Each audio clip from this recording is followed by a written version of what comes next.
ৰাভাৰ নাঙল। মেঘৰ ফাটেকৰ পৰা বানপানী পলাই আহিয়ে প্ৰথম পথাৰক খেদে।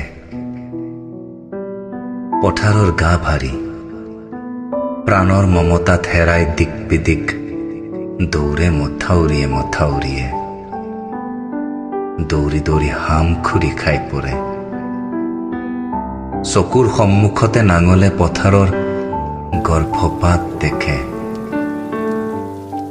অথচ ৰাভাৰ অবিহনে নাঙলে কি কৰিব পাৰে অকলে? গোটেই ৰাতিটো প্ৰতিশোধৰ অঙঠাত দহি থাকে ৰাভাৰ নাঙল।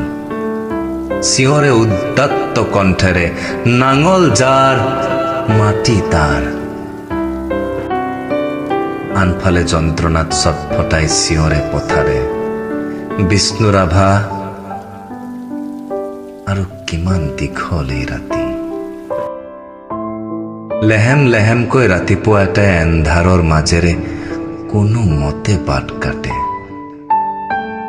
ৰাতিটো চিঞৰি চিঞৰি ভাগৰে নাঙল, ভাগৰে পথাৰ, শক্তিবোৰ কমি আহে ক্ৰমশ।